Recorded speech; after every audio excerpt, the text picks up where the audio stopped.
제3무엘상 오늘 9장의 말씀은 이스라엘의 첫 번째 왕이 될 사울에 대한 얘기가 기록되어 있습니다. 우리가 사울 왕에 대한 결말을 잘 알고 있습니다.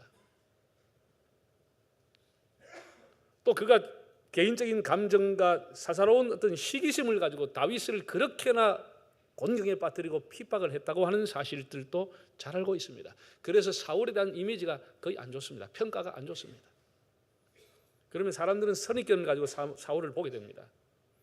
우리가 어떤 사람이 무엇이 잘못했다고 해서 그 사람 인생을 전부 우리가 평가절하한다거나 그 하나가 전부인 것처럼 판단하는 것은 객관적인 판단이 아니고 잘못된 것입니다. 사람이 흠이 없는 사람은 없습니다.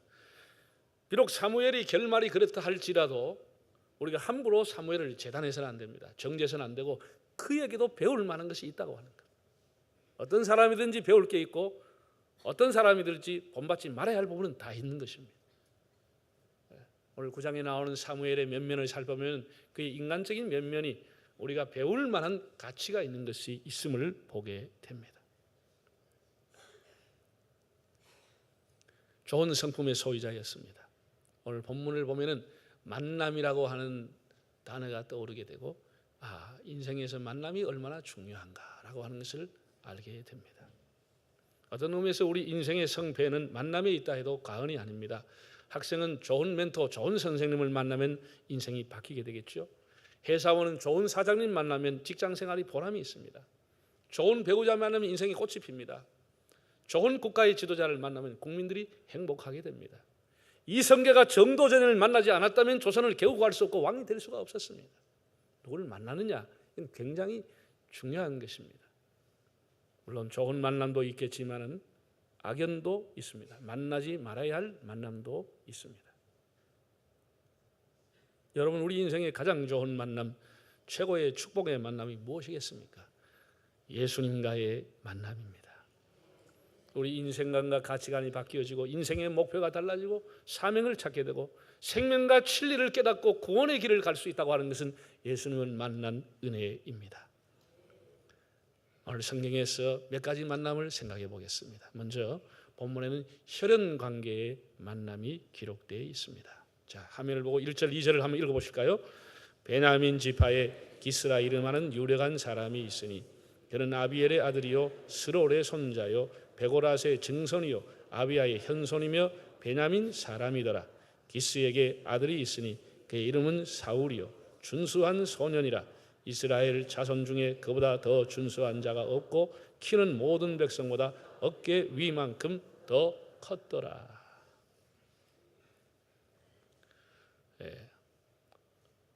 사울의 족보가 소개되어 있습니다.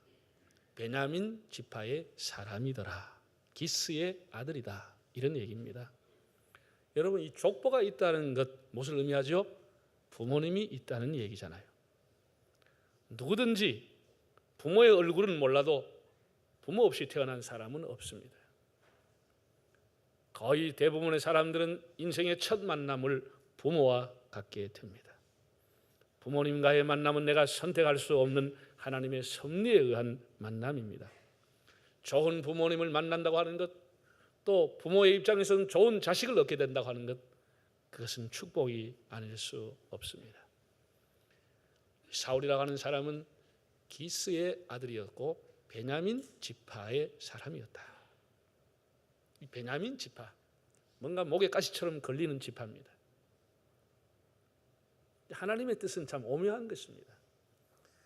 베냐민 지파는 이스라엘 12지파 중에 가장 숫자가 작은 지파, 가장 부끄러운 역사를 가지고 있었던 것이 베냐민 지파입니다. 하나님께서는 그렇게 아픈 상처와 부끄러운 역사를 가지고 있는 그 12지파 중에서도 그 지파의 기스의 아들을 불러 왕을 삼으시려고 하는 뜻을 갖고 계신 것입니다. 이게 하나님의 오묘한 뜻입니다. 그래서 사무엘로부터 이스라엘 지도자로 간택이 되었다고 하는 소식을 들은 사울이 첫 마디가 이런 얘기를 합니다. 저는 베냐민 지파의 사람으로서 우리의 지파가 작지 아니하니까, 우리의 지파가 미약하지 아니하니까.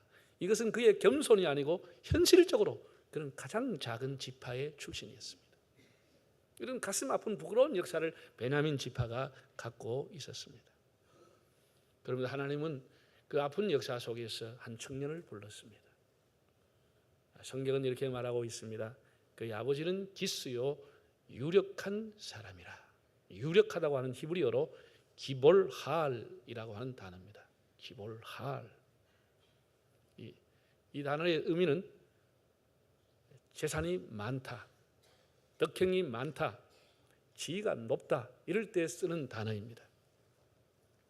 그러니까 그 아버지가 굉장한 베냐민 지파에서는 상당한 유직급에 있었습니다. 그래서 사울의 가문이 꽤 괜찮은 가문의 출신입니다. 그럼 사울이라고 하는 본인은 어떤 사람이냐? 성경이 뭐라고 그랬죠? 이 사람은 준수한 소년이요, 키가 얼마나 컸는지 보통 사람들보다 어깨 위가 더 컸다고 그랬습니다. 그러니까 우선 사울을 보면 사람이 훤칠하고 얼굴도 아주 준수하고 미남이더라. 어디가 눈에 확 띌 정도로 사람이 잘생겼고 키가 컸다 이 말이에요. 이 준수하다고 하는 말은 히브리어로 토브라고 하는 단어인데 선하다, 바르다, 옳다 그런 뜻을 갖고 있습니다. 그러니까 다시 말해서 이 사울이라고 하는 청년은 훤칠할 뿐만 아니고 사람이 반듯했다, 바르다, 토브였던 사람이다, 반듯한 청년이었음을 보게 됩니다. 어느 날 아버지 기스가 암나기를 잃게 됐습니다. 그리고 아들 사울을 불러서 이렇게 얘기합니다. 얘야, 네가 사환을 데리고 가서 나귀들을 찾아오너라. 자, 우리가 이 기절에서 한번 생각해 보는 것입니다. 사환을 데리고 가서 잃어버린 암나귀들을 찾아오라고 했습니다. 암나귀라고 하는 것은 운송 수단도 되지만은 일종의 재산이었습니다. 자, 그럼 우리가 생각해 봅시다. 사울이 암나귀를 잃었습니까? 아버지가 잃은 것이요.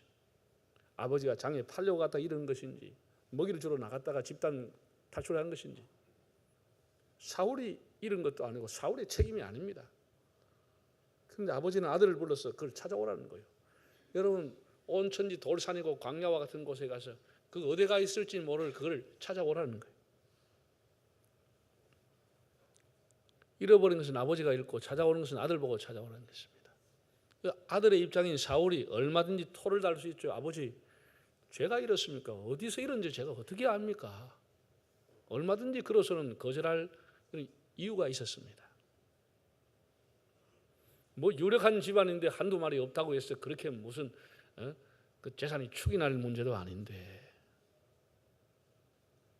그런데 이 사울이 예 하고 사한을 데리고 갑니다. 그래서 에브라임 산지 성경에 보니까 살리사 땅, 사할림 땅, 한마디로 그 일대 수십 리를 덮고 다 찾아다녔는데 찾지를 못했다라고 하는 거예요. 여기 성경에 보면 두루 찾아다녔다는 거예요. 두루 구석구석 찾아다녔는데 없더라는 거예요. 자, 사울이 한번 마지못해서 예 하고 돌아보고 건성건성 온 것이 아닙니다. 성경에 여러분 나중에 집에 가서 조용히 읽어보십시오. 9장 20절 이하를 보면 3일 동안 이 나귀를 찾아다니는 거예요. 3일 동안. 준비했던 음식 다 떨어졌습니다. 3일을 찾아다니는 것입니다.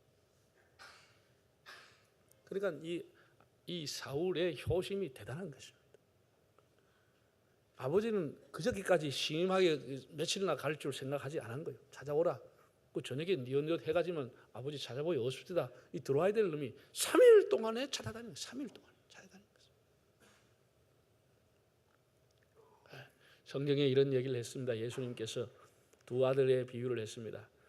두 아들 중에 오늘 포도원에 가서 일해라 그랬더니 큰 아들은 예 대답하고는 가지 않았다고 그랬습니다. 둘째는 오늘 가서 일 좀 해라 그랬더니 아버지 저 약속이 있어요. 저 선약이 있어요. 저 바빠 오늘 안 돼요. 그리고선 뉘우치고 일하러 갔다고 했습니다. 너희 중에 누가 더 옳으냐? 둘째라고 다 대답을 했죠. 사람들에게 일을 시켜보고 하면 뭐라 그래요? 예 대답은 찰떡같이 하고 일 안 하는 사람이 있습니다. 어떤 사람은 아이고 저 안 됩니다. 바빠 안 됩니다. 저 할 일이 많습니다. 어렵습니다. 그래 놓고는 또 일을 다 해오는 사람이 있습니다. 둘 다 사실 좋은 건 아닙니다. 안 유혹하고 하고 예하고 안 해버리고. 그런데 사울은 그게 아닙니다. 예수님의 비유와 다르게 예하고 3일 동안 가버리는 거예요. 3일 동안은 순종하고 다닌 거예요. 3일 동안. 굉장한 사람이죠. 그리고 3일 후에 음식은 떨어지고 사울이 사언을 보고 이렇게 얘기를 합니다. 자, 9장 5절 한번 읽어보실까요? 그들이 숲 땅에 이르는 때에 사울이 함께 가던 사한에게 이르되 돌아가자. 내 아버지께서 암나기 생각은 고사하고 우리를 위하여 걱정하실까 두려워하노라. 이 참 대단한 생각입니다. 네, 대단한 생각입니다. 이 나기에만 몰두하지 않고 아버지를 걱정하는 아들입니다. 3일이나 됐는데 아버지가 나기는 고사하고 우리가 어디든지 얼마나 걱정하시겠나. 이제 그만 집으로 돌아가자. 이렇게 얘기하는 거예요. 아버지를 걱정하는 아들, 아버지의 마음을 헤아릴 줄 아는 아들. 우리가 뭐 부모님에게 효도한다 하지만은 부모의 마음을 헤아린다고 하는 것은 굉장히 어렵습니다. 안부할 수 있습니다. 전화합니다. 용돈 드립니다. 또 뭐 이렇게 명절에 가서 좋은 옷도 사드립니다. 맛있는 음식 대접도 합니다. 그런 것은 그것만 해도 사실 잘하는 겁니다. 그런데 한 단계 높아서 그 아버지 어머니의 마음을 헤아려서 마음을 안다고 하는 것은 굉장히 어려운 것입니다. 그렇잖아요? 네. 어떤 70세 나는 어른이 아내가 돌아가신 지 몇 년이 돼서 혼자 사는데 자식들이 늘 용돈 보내드리고 명절에 한 번씩 왔다 가고 이런 거예요. 한 번은 명절에 가니까 아버지가 굉장히 섭섭해하면서 이놈들아, 네가 내 마음을 아냐? 응? 하루 날 눈 뜨고 날 새면 하루 종일 우두커에 앉아있는 내 마음을 아냐? 그 말이 뭐예요? 할맛이 어디 하나 구해주든지 아니면 고해난 할머니하고 좀 살게 해주든지 그 얘기 아니에요 그게. 에? 이 사람의 마음을 안다는 일이 어려운 거예요. 그런데 그거를 자식들이 하기 어렵습니다. 왜? 자식은 항상 자식의 입장에 생각하는 거예요. 에이, 연세가 많은 분이 그냥 혼자 가면 사소고 막 자기 입장에서 말하는 거예요. 항상 자녀된 입장에서 자꾸 얘기하는 거예요. 아이, 용돈 좀 더 드릴 테니까 그냥 혼자 사소고 막. 용돈의 문제가 아니라니까 이게. 이 세종대왕과 해결될 문제가 아니라니까 이게. 그 부모의 마음을 한다는 이렇게 어려운 거예요. 어려운 거예요. 그런데 이 사울의 이 청년이라고 하는 것이 얼마나 귀한지 아버지가 우리를 걱정하실라. 가자. 아버지가 걱정하신다고 하는 그런 마음을 헤아린 것이죠. 그러니까 뭐 우리가 사울이 행운하여서 우연히 사무엘을 만나서 초대 왕이 되는 게 아닙니다. 효의 길이 왕의 길이 되는 것이고 효도가 결국은 왕도로 가는 길이 된 것입니다. 순종의 길이 왕의 길로 가는 길이 된 것입니다. 효도가 왕도가 된 사람이 사울입니다. 그냥 왕이 되는 게 아닙니다. 오늘 6장 에베소 6장 1절에 4절 한번 읽어보실까요? 화면을 보고 자녀들아 주 안에서 너희 부모에게 순종하라. 이것이 옳으니라. 네 아버지와 어머니를 공경하라. 이것은 약속이 있는 첫 계명이니 이로써 네가 자할 때고 땅에서 장수하니라. 또 아비들아 너희 자녀를 노엽게 하지 말고 오직 주의 교훈과 훈계로 양육하라. 부모님을 잘 공경한다고 하는 것입니다. 거기 안에 만 가지 복이 다 들어있는 것입니다. 만 가지 복이. 우리 부산에 와서 1890년대 아주 초기에 와서 복음을 전했던 선교사 중에 게일이라고 하는 선교사가 있습니다. 이분은 캐나다에서 오신 평신도 선교사인데 나중에 미국에 소속되고 좀 목사 안수도 받게 됩니다. 공부를 해서. 이분이 굉장한 업적을 많이 남겼고 서울에 가서 연목골 교회, 소위 말해서 연동교회 설립해서 그 목사가 돼서 한 30년간을 한국 교회를 섬기고 이제 미국으로 돌아가셨는데 이 게일 선교사가 쓴 보고서 중에 조선 여인의 특징이라, 조선의 어머니의 특징이라 5가지 특징이 있다고 했습니다. 이 나라가 5,000년 건재한 까닭은 조선의 어머니가 있었기 때문이다. 그 어머니들은 참 이상한 어머니들이다. 5가지. 첫째, 조선의 어머니들은 꾹 참고 견딘다. 남편이 돈 벌러 나가서 5년, 10년이 넘어도 수절하고 기다린다. 미국의 여성으로서는 상상할 수 없다. 2번째, 남편의 자존심을 건드리지 않는다. 남편이 기분 나쁜 얘기를 하든지 구박을 해도 거기에 대한 대꾸를 하지 않는다. 미국의 여인들은 기분 나쁜 말만 골라서 하는데 뭐라 그래도 듣고 있던 거예요. 3번째는 자녀들에 대해서는 순교의 정신을 가지고 먹이고 기르고 공부를 시킨다. 그분이 본 조선 여인들이에요. 여러분 우리나라가 1900년 때 영어 열풍이 있었다고 하는 걸 여러분 잘 모르시죠? 네. 조선말 고종 황제 때 우리 한국 사람이 얼마만큼 학구열이 있느냐 하면 영어를 배우려고 박이 터졌습니다. 지금 영어 열기 이상이었습니다. 그 당시에 동영상과 그 당시에 기록을 보면. 네. 왜냐하면 사람들이 조선시대부터 출세할 수 있는 길은 공부밖에 없다고 생각한 거예요. 그러니까 다 과거시험 공부, 선비락하면 과거시험 다 공부한 거예요. 다 공부하는 길을 지금도 공부하잖아요. 공부하는 길. 그 당시에 하루에 일당이 예를 들어서 100원을 준다 하면 통역하는 사람은 500원을 줬고 심지어는 700원까지 준 거예요. 통역할 줄 안다 하면. 그래가지고 막 돌아 선교사들이 코콘산 왔을 때니 서양놈, 서양 귀신 별소리 했지만 영어를 한다고 하는 소식을 듣고 거기에 쫙 모여가지고 영어를 배우려고 얼마나 많은 사람이 학원까지 만들어서 1900년대 초에 벌써 영어 열풍이 일어났습니다. 그래서 그 엄마들이 자기들은 안 먹고 아이들을 공부를 그렇게 순교적인 정신을 가지고 시키더라. 네 번째는 초인적인 어머니들이다. 언제 자는지, 언제 먹는지, 언제 일하는지 모르겠다는 거예요. 네, 저도 어릴 때 보면 우리 엄마 잠자는 건 못 봤습니다. 일하면 벌써 밥 다 해놨습니다. 그래서 뭐 참 초인적이다. 다섯 번째, 또 기가 막힌 다섯 번째, 모든 고난은 팔자 소관으로 수용한다. 그 당시에 참 그 어머니들은 아무리 어렵고 힘들면 나 업이다, 팔자다 막 이래가지고 다 받아들였다는 거예요.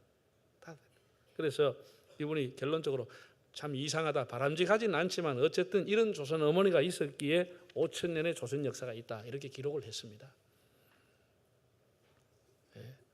여러분 오늘의 이 대한민국이 번영하고 민주화가 되고 오늘 우리가 이렇게 유복한 삶을 살게 되는 것은 좀 전에 제가 말씀드린 것처럼 부모님들 세대 희생과 헌신과 땀과 눈물이 있었기 때문입니다. 네. 뭐 과거만 그런 게 아닙니다. 지금도 어머니들을 보세요. 지금도 자식들 길리는데 그렇게 고생하고 길러놓고 결혼시키면 다 돼요?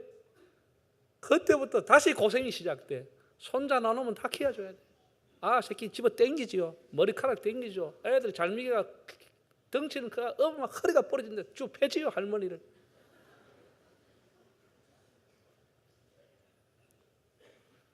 다 직장생활 나가고 키워달라는데 안 키워줄 수도 없고. 그래가지고 자기 인생은 없는 거예요. 다 늙어버린 거예요. 다 인생 가버린 것이에요. 자기 인생이란 없는 거예요.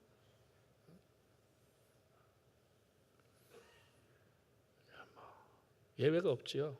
네, 남편 건사하고 자식 키우고 손자 키우고 자기 인생은 없습니다. 네.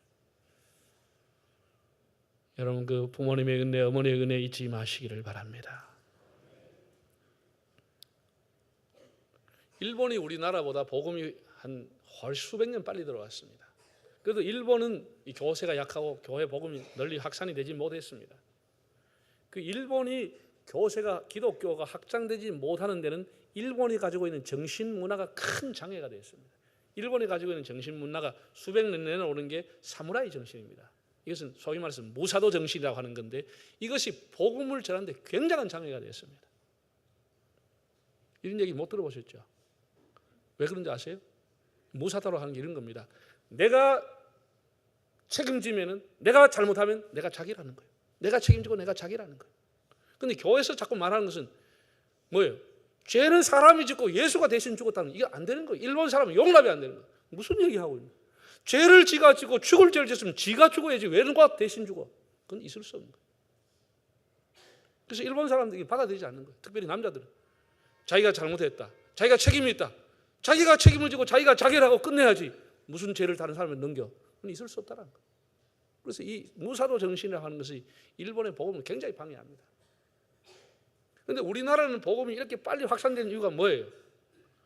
그렇잖아도 책임을 전가하고 싶은데 죄는 내가 짓고 예수가 지탁하기 너무 좋은 거예요.